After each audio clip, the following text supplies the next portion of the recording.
Hello friends, स्वागत है आप सभी का विजय एग्ज़ाम मंत्रा यूट्यूब चैनल में। तो आज हम पढ़ने जा रहे हैं चार्टर्ड एक्ट 1793 को। हमने इससे पहले 1773 का एक्ट पढ़ लिया है, 1784 का पढ़ लिया है। आज हम पढ़ेंगे 1793 के बारे में। इसमें क्या क्या विशेषताएं थी, ये क्यों लाया गया था, इन सब के बारे में आज जानने का प्रयास करेंगे। तो सबसे पहले परिचय जान लेते हैं। यह अधिनियम 1793 में ब्रिटिश संसद द्वारा पारित किया गया। इसका मुख्य उद्देश्य ईस्ट इंडिया कंपनी के चार्टर को अगले 20 वर्ष के लिए बढ़ाना था।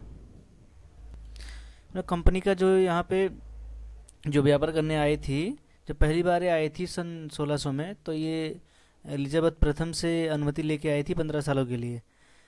उसके बाद इसका जो है टेन्योर बढ़ता रहा कि हाँ आप व्यापार करते रहिए वहाँ पे।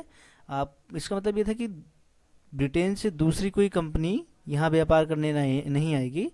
इनका एक अधिकार था, और जब इन्होंने अच्छा बिजनेस किया यहाँ पे तो इनका अधिकार जो है वहाँ से बढ़ता ही रहा। तो 20 वर्षों के लिए बढ़ा दिया गया था। इस समय भारत के गवर्नर जनरल लॉर्ड कॉर्नवालिस थे। और कुछ महत्वपूर्ण बातें हैं, देखते हैं। अधिनियम 1793 में आया था, इसलिए ये 1793 के एक्ट के रूप में जाना जाता है। किसने पारित किया? ब्रिटिश संसद द्वारा पारित हुआ था। गवर्नर जनरल थे लॉर्ड कॉर्नवालिस। चार्टर का नवीनीकरण 20 वर्ष था, यानी कि उसको रिन्यू कर दिया गया था एक तरीके से कि अब जो है 20 वर्षों तो अगले आप यहाँ पे व्यापार कर सकते हैं। ये अनुमति उनको ब्रिटिश की संसद से मिल चुकी थी।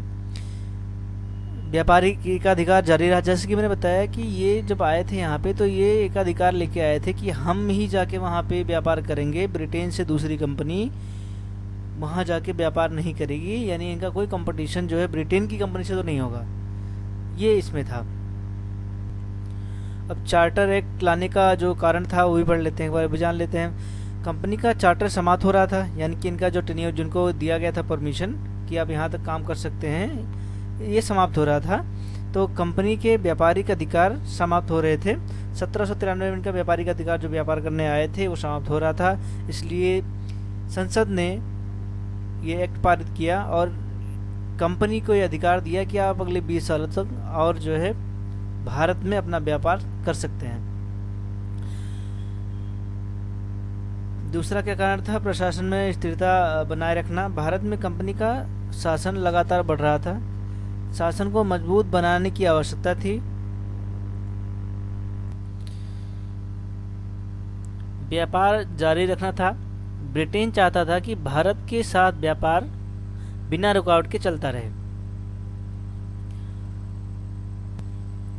अब चार्टर एक्ट में क्या क्या विशेषताएं दी गई थी उसके बारे में भी पढ़ लेते हैं एक बार। कंपनी का चार्टर 20 वर्षों के लिए बढ़ा दिया गया था, जो हमने अभी पढ़ा। ईस्ट इंडिया कंपनी को भारत में व्यापार करने का अधिकार अगले 20 वर्षों तक मिल गया। इनका जो अधिकार था वो 1793 में खत्म हो रहा था व्यापार करने का। उसको रिन्यू करने के लिए, उसको आगे बढ़ाने के लिए ये चार्टर एक्ट लाया गया था। खास तौर पे जो ये बात इसमें अभी तक हमने जो पढ़ा, इसका मतलब तो यही निकलता है कि इनको 20 वर्षों के लिए आगे बढ़ा दिया गया था इनका अधिकार व्यापार करने के लिए। अधिकार नहीं, इनका एकाधिकार था। मतलब ब्रिटेन की दूसरी कंपनी के साथ कंपटीशन करने यहाँ नहीं आएगी। ये ब्रिटेन से अकेले एक कंपनी होंगे जो यहाँ व्यापार करेंगे। कंपनी का व्यापारिक अधिकार जारी रहा। गवर्नर जनरल की शक्तियाँ बढ़ा दी गई। गवर्नर जनरल को अधिक प्रशासनिक अधिकार मिले। आवश्यकता पड़ने पर वह अपनी परिषद के निर्णय को विशेष परिस्थितियों में निरस्त करता था। एक्चुअली ये था, जो 1793 का एक्ट आया था, तो जो गवर्नर था उसको अपनी जो लोग थे समिति में, अपनी कमेटी जो बनी थी, उस कमेटी के आधार पर काम करना था। पर यहाँ देखिए इन्होंने ऐसा मतलब कर दिया है कि अब वो, मान लीजिए जो कमेटी मेंबर हैं वो बोलते हैं कि ये काम इस आधार पे होना चाहिए, तो गवर्नर जनरल की शक्ति इतना बढ़ा दी गई थी कि वो मना भी कर सकता था। ये कहने का मतलब है इसमें। मद्रास और मुंबई पर नियंत्रण। मद्रास और मुंबई की सरकार, जो मद्रास और मुंबई की सरकारें पहले की तरह बंगाल के गवर्नर जनरल के अधीन रहीं। जैसे कि मैंने 1784 के एक्ट में बताया था कि मद्रास और मुंबई की जो गवर्नर थे उनको बंगाल के गवर्नर के एक तरीके से अधीन कर दिया गया था, एक तरीके से उनको रिपोर्ट कर रहे थे वो, उनका बंगाल के गवर्नर जनरल को सीनियर बना दिया गया था एक तरीके से। इससे प्रशासन अधिक केंद्रीकृत हुआ। कंपनी के अधिकारियों का वेतन भारत के राज्यों से दिया जाना जारी रहा। इसका भार भारतीय जनता पर पड़ता रहा। एक्चुअली क्या है कि ये जितने भी जो बोर्ड ऑफ कंट्रोल है और कोर्ट ऑफ डायरेक्टर हैं, बोर्ड ऑफ कंट्रोल तो जो था वो ब्रिटिश पार्लियामेंट ने बनाया था, बस उसका खर्चा भी जो है वो यहाँ की सरकारें, यहाँ की जो कंपनी है, यहाँ जो कंपनी से पैसा भारत से लेती थी उससे पेमेंट होता था। तो इसमें यही लिखा हुआ कि जो कंपनी के अधिकारी थे, जितने भी टॉप लेवल के थे, जो भी अधिकारी थे, उन सब का वेतनमान जो है यहीं भारत के ही पैसे से उनको पे किया जाता था। भारत से ही उनकी सैलरी जाती थी। ये इसमें बताया जा रहा कि ये जो है पहले से जो दिया जा रहा था वो जारी रहा। सैन्य एवं प्रशासनिक व्यवस्था के बारे में जानते हैं। कंपनी को सेना और प्रशासन चलाने के अधिकार पहले की तरह प्राप्त रहे। ठीक है, ब्रिटिश संसद का नियंत्रण बना रहा।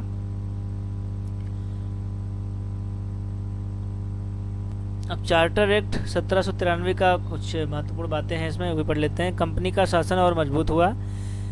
भारत में ब्रिटिश प्रशासन को स्थिरता मिली। गवर्नर जनरल की स्थिति पहले से अधिक प्रभावशाली हुई, क्योंकि वो एक तरीके से अपनी जो सदस्य थे कमेटी के, उनके ऊपर भी जाके वो मना कर सकते थे किसी काम को करने के लिए। अगर उन्होंने मंजूरी दे भी दिए तो ये रोक सकते थे। एक तरीके से वीटो मिल गया था, वीटो पावर कि हमने अगर ना कर दिया है तो आप नहीं कर सकते। प्रशासन में केंद्रीकरण को बढ़ावा मिला। कंपनी का व्यापारिक एकाधिकार जारी रहा। कुछ कमियां भी थी, कमियों को भी देख लेते हैं एक बार। भारतीयों को प्रशासन में कोई महत्वपूर्ण स्थान नहीं मिला। जी हाँ, बिल्कुल, ये इन्होंने जितने टॉप लेवल पोस्ट थे, इन्होंने अपने ही ब्रिटेन के लोगों को ही बिठा के रखा। काफ़ी टाइम तक आगे भी बिठा के रखेंगे।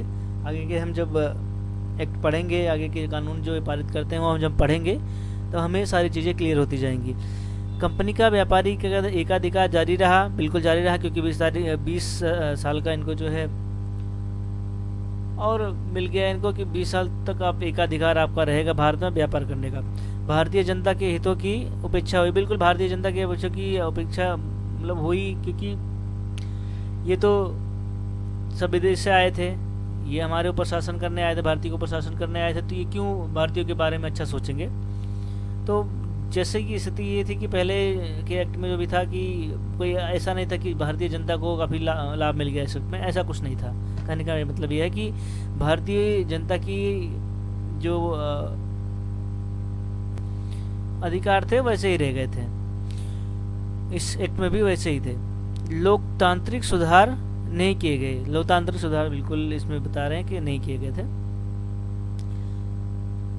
परीक्षा के लिए महत्वपूर्ण तथ्य कुछ हैं इसमें जो ये ऑनलाइन दिया हुआ है, पढ़ लेते हैं। अधिनियम चार्टर एक 1793 था, वर्ष 1793 में आया था। किसने पारित किया? ब्रिटिश संसद ने पारित किया।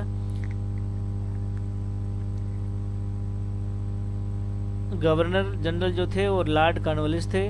चार्टर कितने वर्षों के लिए बढ़ाया गया? 20 वर्षों के लिए बढ़ाया गया था। व्यापारिक एकाधिकार जारी रहा इनका, और अधिकारियों का वेतन भारतीय राज्यों से जाता रहा, क्योंकि ये जो है एक तरीके से भारत को लूट ही रहे थे। यहाँ से कमा भी रहे हैं, और जो अधिकारी यहाँ हैं उनकी भी सैलरी जा रही है, जो नहीं है, जो ब्रिटेन में बैठे हुए हैं कंपनी की निगरानी कर रहे हैं, उनकी भी सैलरी यहीं से जाती थी, यही कमा के देते थे। यहाँ यहीं का हमारे भारत का ही पैसा जो है वहाँ भी जाता था। तो ये था चार्टर एक्ट 1793 का एक्ट जो हमने पढ़ा दिया है आपको। मैंने कोशिश की है कि सारे पॉइंट इसमें कवर हो जाएं। बहुत जो भी एग्ज़ाम में पूछे जाते हैं इसमें अगर कोई भी क्वेश्चन बनता है तो आपसे ना छूटे। बाकी आगे मैं जो है इसके बाद के जो एक्ट आते हैं, कानून जितने आते हैं, मैं आपको पढ़ाऊँगा। मेरी कोशिश ये रहेगी मैं पूरी हिस्ट्री आपको कवर करा के दूँ, ताकि आपको कहीं भी परेशान होना ना पड़े। जो पेड कोर्सेज होते हैं बिल्कुल उसी लेवल का या उससे आगे चल के मैं पढ़ाने की कोशिश करूंगा आप लोगों को। बस आप लोगों का सपोर्ट चाहिए। अगर वीडियो पसंद आ रही है तो प्लीज़ लाइक, शेयर और सब्सक्राइब कर लें। Thank you. मिलते हैं किसी नेक्स्ट वीडियो में। बाय।